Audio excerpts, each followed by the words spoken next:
Thank you. Mr. Tawar, you said in your testimony that the finest hour of American foreign policy invariably occur when the State Department and the committee are working together towards the same end, right? That's correct, Senator. So in your conversations with you and your colleagues had in this back channel with Iran, did you brief the chairman or the ranking member of this committee about those talks, or did anyone brief them about it? I did not. I do not know if that occurred. I do not believe so. Were any members of the Senate or the House or Congress briefed at all about these talks at any point? Again, I cannot speak for everybody, but from my perspective, I do not believe that there were discussions. My understanding is before I arrived in your testimony, you said that nothing other than the Iranian nuclear program were discussed, correct? The Iranian nuclear program, that is correct, and it depends on which sort of forum you're talking about. There have been in other a number of channels that we've had with the Iranians, including New York, including the P5+1. There have been meetings on the margins of the P5+1. But just specifically, where, for example, back channel. In the back channel, it was about Iran and the nuclear. Yeah. Okay, so my understanding is there was no conversation about their abysmal human rights record, right? Again, the purpose of the back channel, if you will, which was merged with what was connected to the P5+1, was the nuclear issue, because the P5+1 focuses on the nuclear question. No, I understand, but I wanted to be clear about what else was discussed. So, for example, their ongoing support of terrorism, their backing of Assad, of Hezbollah, of Hamas, their involvement in a plot to assassinate a foreign ambassador here in Washington, D.C. None of these issues were part of that conversation. That is correct. They were not part of the conversation. What about detained American citizens like Pastor Abedini or Amir Hekmati or Robert Levinson? American citizen issues have been raised in several discussions, in some meetings that I have been in, particularly on the margins of the P5+1. The Secretary Kerry raised this issue in his first meeting with... All of the American citizens? Yes. Okay. And the release of several Iranians accused of violating sanctions imposed on Iran's procurement and technology abroad, most recently Mr. Mojtaba Adarodi. Were these part of the talks? No, they were not, Senator. Okay. I'm going to share with you my assessment of Iran, and I would love to have your take on it. My assessment is that the purpose of these talks for Iran is to see how much sanctions relief they can get without agreeing to any irreversible policy concessions. Would you share that view or not,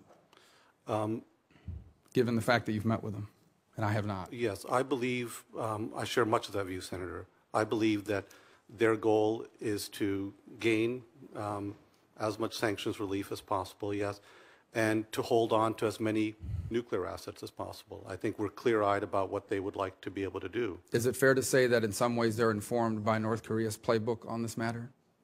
Well, Senator, I'm generally familiar with the North Korea situation. I did not hear them bring that up at any point. No, I understand they probably wouldn't telegraph it, but the fundamental question is my fear, and I think it sounds from your testimony like you share it, is that what they've learned from North Korea is you gain some sort of short-term interim deal with the United States, and then when no one is looking or the world is focused on something else, you break out or you reach a capability to be able to break out. And it sounds from your testimony like you understand that that is a very real possibility, perhaps even a very real probability. Is that accurate? Well, Senator, I don't believe that it's a probability. We know what their aim is, and our aim is to keep them as far as possible from breakout and to move them back from where they are. And in the Geneva deal, what we've achieved is a halt to their advancement of their program, a rolling back of it in certain key respects, and some very strong transparency and verification measures. And we have pushed them back. There's an article I would commend to you by Graham Allison in the Atlantic, and it uses a football analogy. And he wrote around about the same time that that Prime Minister Netanyahu actually gave his speech at the UN General Assembly last year, talking about this issue. And he basically says, and I'll keep it short here because I don't want to use all your time, that we've moved with this deal. He said Iran was essentially in the red zone. It was at the 10-yard line, and we basically moved them back to the 30-yard line.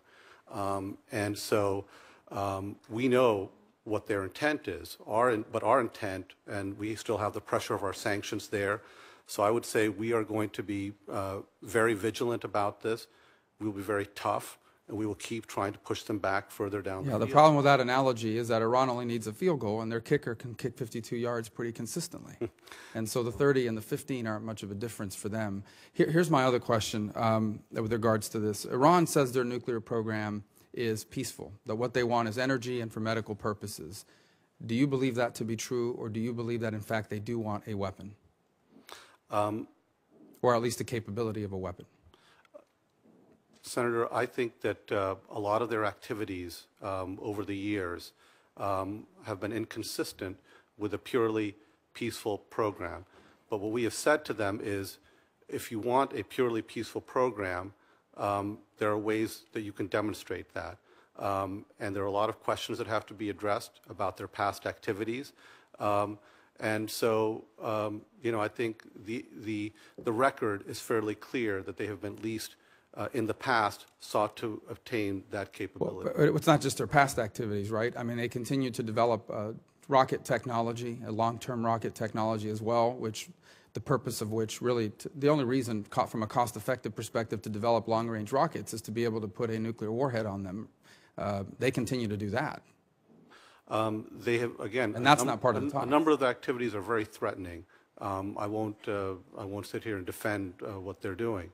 They have been very threatening, and this goes for a range of activities, some of which we have put a halt to with the Geneva deal. Does any government in the world use terrorism as a tool of statecraft more than the Iranians do? Again, my colleague would probably be best placed to answer that, but my understanding is that the State Department reports have consistently found that Iran is the leading state sponsor. Okay, thank you very much.